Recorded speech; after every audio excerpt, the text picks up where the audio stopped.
যুবলীগ, আওয়ামী লীগ এবং পুলিশ সহ খুনি হাসিনার পেটো বাহিনী নিয়ে এই শাহবাগ থানায় ওসির সামনে, পুলিশের সামনে এই যারা জিডি করতে গেছে এবং তার যারা সহযোগী আমাদের ডাকসুর এবং হল সংসদের যারা গিয়েছে তাদের উপর বেদরক তার উপর হামলা হয়েছে। এটা ইতিহাসের একটা লজ্জাজনক অধ্যায়। আজকে আমরা দেখতে পেয়েছি ছাত্রলীগের নিষিদ্ধ ঘোষিত ছাত্রলীগের কিছু কর্মীর করা ফেক ফটোকার্ডের উপর ভিত্তি করে ঢাকা বিশ্ববিদ্যালয়ের শিক্ষার্থী আব্দুল্লাহ আল মাহমুদকে ছাত্র দলের বিভিন্ন পর্যায়ের সন্ত্রাসীরা তাকে হত্যার হুমকি দিয়েছে।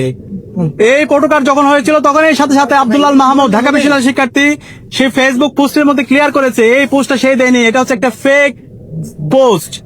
পরবর্তীতে সে তার জীবনের নিরাপত্তার জন্য শাহবাগ থানায় যায়। শাহবাগ থানায় গিয়ে সে জিডি করতে যায়। শাহবাগ থানায় জিডি করতে যখন যায় তার সাথে সংসদে ডাকসুর বিভিন্ন পর্যায়ে নেতৃবৃন্দ উপস্থিত হয়। কিন্তু যে থানায় আমাদেরকে কথা, যে পুলিশ নাগরিকদেরকে নিরাপত্তা দেওয়ার কথা, আজকে সেই পুলিশের সামনে, সেই শাহবাগ থানায় ওসির সামনে, পুলিশের সামনে এই যারা জিডি করতে গেছে এবং তার যারা সহযোগী আমাদের ডাকসুর এবং হল সংসদের যারা গিয়েছে তাদের উপর বেদরক তার উপর হামলা হয়েছে। এটা ইতিহাসের একটা লজ্জাজনক অধ্যায়।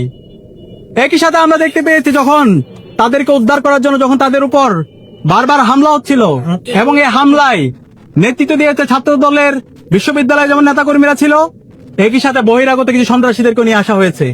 যখন মোসাদ্দেক, জুবায়ের, জুমা, সালমা সহ ডাকসুর নেতৃবৃন্দরা যখন থানায় গিয়েছে তাদেরকে উদ্ধার করার জন্য, তখন তাদের উপর নৃশংস কায়দায় তাদের উপর হামলা হয়েছে।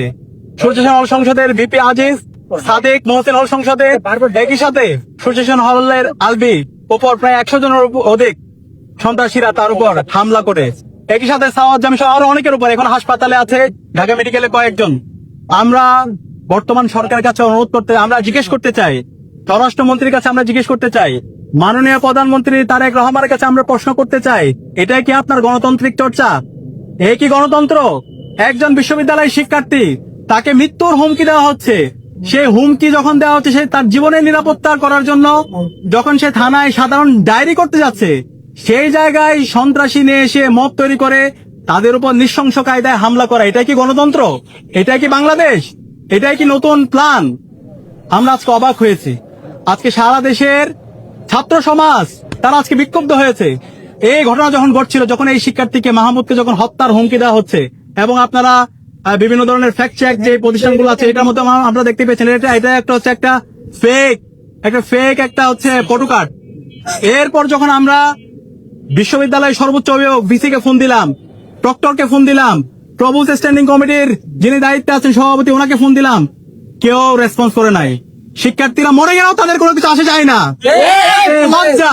আমরা দেখতে পেয়েছি সেই আওয়ামী আমলের যে মাকসুদ কামাল বিশ্ববিদ্যালয়ের ভিসি ছিল, ফেসিস ভিসি, যে বহিরাগত সন্ত্রাসীদেরকে নিয়ে এসে ছাত্রলীগ এসে আমাদেরকে হামলা করেছিল, আমাদের ভাই বোনদেরকে মেরে রক্তাক্ত করেছিল, তার প্রতিচ্ছবি আজকে আমরা শাহবাগ থানায় দেখতে পেয়েছি। আমরা হুঁশিয়ার করছি, আমরা সাবধান করছি, যারা এই সন্ত্রাসের রাজত্ব কায়েম করতে চায়, যারা শিক্ষাঙ্গনে আবার অস্ত্রের ঝঞ্ঝনানি তৈরি করতে চায়, যারা রামদা চাপাতি দেশীয় অস্ত্র দিয়ে শিক্ষার্থীদের ভয় দেখিয়ে তাদের রাজনীতি বিনির্মাণ করতে চায়, আমরা বেঁচে থাকতে আমরা তা হইতে দেব না। আমরা বেঁচে থাকতে আমরা এই সন্ত্রাস কায়েম হতে দিব না। ক্যাম্পাসে শিক্ষার্থীদের অধিকার আমরা নিশ্চিত করবই। কেউ যদি গণরম তৈরি করতে চায়, কেউ যদি গ্যাস্ট্রম তৈরি করতে চায়, কেউ যদি রামদা দিয়ে আমার ভাইকে মেরে তার অধিকার হরণ করতে চায়, আমরা বেঁচে থাকতে তা হইতে দিব না। সন্ত্রাস চলবে না, মাসল পাওয়ার পলিটিক্স চলবে না।